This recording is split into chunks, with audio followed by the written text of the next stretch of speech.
SR पत्रिका रखे हर बड़ी खबर पर पैनी नजर। दामोदर जी, आज आप अपने कार्यकर्ता सम्मेलन आभार सभा में हुई हैं, लेकिन आपके चेहरे पर हार से ज़्यादा एक खुशी नजर आ रही है। क्या है वजह इसकी? देखिए, मैं जीत और हार से बिल्कुल भी विचलित नहीं होता हूँ। ना जीत से बहुत खुशी होने की ज़रूरत है, ना हार से, क्योंकि चुनाव तो एक संवैधानिक प्रक्रिया है। इसलिए हम लोग चुनाव लड़ते हैं जिससे हमको संवैधानिक अधिकार मिलते हैं और एक प्लेटफॉर्म मिलता है विधानसभा लोकसभा का, जहां हम बोल के अपने लोगों की लड़ाई लड़ सकें। हमारी असली जीत हार कब होगी? हमारी असली जीत हार तो तब होगी, हमारी जीत तब होगी भले ही आज विधानसभा का चुनाव जीत जाएं और फिर भी हम शोषित वंचित लोगों के लिए कुछ ना कर पाएं। तो मैंने कहा है कि मेरा मिशन जो है वो गरीबों को, किसानों को राजनीतिक रूप से हक दिलाने से लेके उनके अधिकार उनको दिलाने तक का है। तो सिर्फ चुनाव की हार से दुखी कैसे हो जाऊंगा? एक बात। दूसरी बात, आपने भी सुना होगा कि मैं सिर्फ 15 दिन का चुनाव लड़ा। ये कांग्रेस ने मुझे झुलाने का काम किया, क्योंकि हमारी क्षमताओं को कमलनाथ, दिग्विजय दोनों बहुत अच्छे से जानते थे, जो दोनों अपने पुत्र मोह में हैं। उनको मालूम था कि अगर 2 महीने 3 महीने पहले दामोदर निकल गया तो ये बहुत सारी सीटें निपटा देगा। और ये बात सत्य है कि बहुत सारी मैंने अभी भी निपटा दी। अब बची दिग्विजय सिंह की बेटे की, वो भी निपट जाती अगर मेरे पास समय होता तो मुझे समय सिर्फ 15 दिन का मिला और 15 दिन में हमारे साथियों ने मेहनत करके किसानों ने 30,000 वोट देने का काम किया है। ये मैं मानता हूं कि ये बहुत बड़ी उपलब्धि है, इसलिए मैं प्रसन्न हूँ।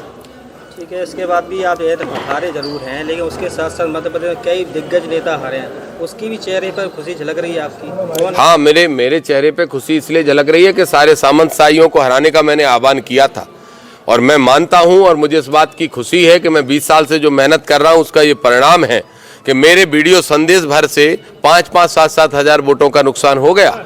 चाहे वो लाहौर विधानसभा हो, सेवड़ा तो मैं खुद ही लड़ा हूँ, चाहे चंदेरी हो, चाहे चाचौड़ा हो, चाहे पिछोर हो, या पिछोर नहीं, पिछोर वाला कहीं और पहुँच गया था, शिवपुरी। ऐसी बहुत सारी विधानसभाएं हैं, चाहे वो ये खिलचीपुर है, बहुत सारी निपट गई। सिर्फ मैंने एक वीडियो संदेश भर दिया था कि आपके भाई के साथ, पिछड़ों के साथ इन्होंने क्या किया है, इसका इनको परिणाम मिलना चाहिए। उनको परिणाम मिल गया। ना सिर्फ वो हारे बल्कि उनकी पार्टी ही बुरी तरह से हार गई है। और मैं ईवीएम को बिल्कुल दोष नहीं देता। मैं मानता हूं कि जो कुछ हुआ वो जनता ने किया। लाडली बहनें शिवराज सिंह चौहान के चेहरे पर ये पार्टी चुनाव जीती है। चाहे आज वो मुख्यमंत्री किसी को भी बना दें, लेकिन पिछड़ा वर्ग का चेहरा शिवराज सिंह चौहान, जिसने लाडली बहनों की योजना चलाई, जिस वजह से भारतीय जनता पार्टी को जीत मिली है। और कुछ सीटों पर प्रत्याशियों के पास पैसे थे तो उन्होंने लाडले भाइयों को भी मैनेज कर लिया, तो बहनें और भाई दोनों साथ हो गए, तो इसलिए उनको बड़ी जीत मिली है। कांग्रेस जो बहुमत पिछड़ी है उसका ठीकरा आप दिग्विजय सिंह पर फोड़ रहे हैं? देखिए, दिग्विजय सिंह का दूसरा नाम सत्यानाशी है और वो भाई जहां भी रहेंगे वो वहां सत्यानाश ही करेंगे। आप याद करो कि जब दिग्विजय सिंह 10 साल के लिए गलती से मुख्यमंत्री बन गए थे, तब से लेके आज तक कांग्रेस वापस नहीं आ पाई। और जैसे तैसे आने की स्थिति में कमलनाथ लाए थे, सो भाई फिर कूद पड़ा मैदान में।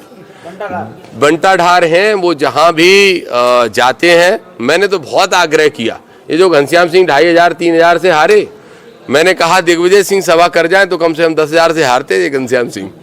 तो इसलिए मिस्टर बंटाढार सत्यानाशी आदमी हैं जो आरएसएस के एजेंट हैं। मेरे हिसाब से दिग्विजय सिंह आरएसएस के एजेंट हैं।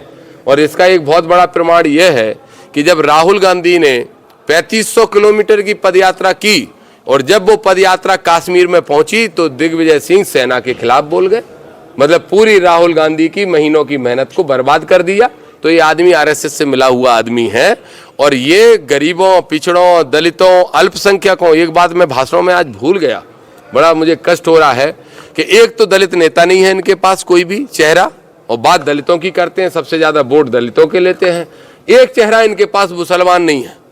आज ये एक मुसलमान टोपी वाले को मंच पे बिठाने से डरते हैं। ये इस पार्टी की स्थिति बन गई है। ये सब दिग्विजय सिंह का करा धरा है, इसलिए मैं दिग्विजय सिंह को दोष देता हूँ। जिस प्रकार से आप दिग्विजय सिंह के खिलाफ में बयानबाजी कर रहे हैं, वो कहीं ना कहीं लगता है कि आप भाजपा की भाषा बोलने लगे?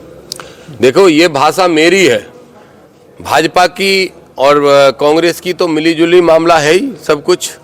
मैंने बता ही दिया, 2018 में सरकार अडानी ने बनाई थी कमलनाथ की और उस पर मोदी सहमत हो गए थे, इसलिए बन गई थी। नहीं तो 5 विधायक तो वो 2 मिनट में तोड़ लेते। जो 18 महीने बाद 25 विधायक तोड़ सकता है, उसने शुरू में 5 विधायक क्यों नहीं तोड़े? इसका जवाब दे दे, कमलनाथ दे दे, चाहे कोई भी दे दे। तो सही बात यह है, ये भाषा मेरी है, मैं किसी की नकल नहीं करता, मेरी नकल करेंगे ये भाजपा वाले, कांग्रेस वाले पीछे पीछे घूमेंगे। देखते जाइए 2028 में मिशन चंगन है 56, उसको पूरा करेंगे। एक बार फिर भाजपा सत्ता में आई है, हाँ जी। क्या लगता है आपको, कौन चेहरा होगा और किस वर्ग का होगा, कोई है उम्मीद? भारतीय जनता पार्टी को सिवाय शिवराज सिंह के किसी को मुख्यमंत्री नहीं बनाना चाहिए। अगर वो बनाते हैं तो वो शिवराज सिंह के साथ अन्याय है और जनता के साथ धोखा है, क्योंकि जनता ने जब लाडली बहना के नाम पे वोट दिया तो लोगों ने यही माना था कि शिवराज ही फिर से मुख्यमंत्री बनेंगे।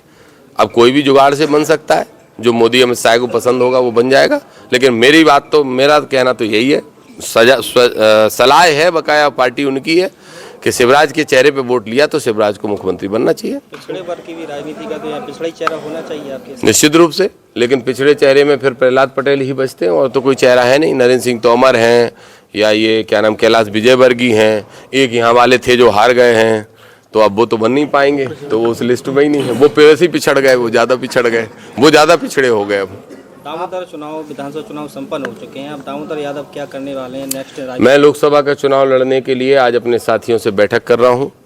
इसकी घोषणा मैं 1-2 दिन में फिर से आपको बुला के प्रॉपर करूंगा कि किस लोकसभा से मैं चुनाव लड़ रहा हूं। इसके अलावा भिंड दतिया लोकसभा में मेरी इच्छा है कि पार्टी पूरी ताकत से चुनाव लड़े। हमारे पार्टी के दोनों अध्यक्ष बैठे हैं, आज़ाद समाज पार्टी के और भीम आर्मी के, और चंद्रशेखर भाई से अभी जस्ट उनका ही मैसेज आया, उनसे भी मैं अभी बात करने वाला हूँ। और हम पूरी ताकत से इस लोकसभा को लड़ेंगे, क्योंकि इस लोकसभा में मैं खुद भी निवास करता हूं, लेकिन मैं स्वयं भी लोकसभा चुनाव लड़ूंगा। कितनी सीटों पर लोकसभा चुनाव लड़ेंगे? ये कायदे से बिना राष्ट्रीय अध्यक्ष के इस बात का अनाउंस करना ठीक नहीं है, और मैं भी एक अनुशासित साथी हूं, तो मैं कोशिश करूंगा कि पहले मैं चंद्रशेखर भाई से बात कर लूं, उसके बाद मैं प्रॉपर घोषणा करूँ। Thank you.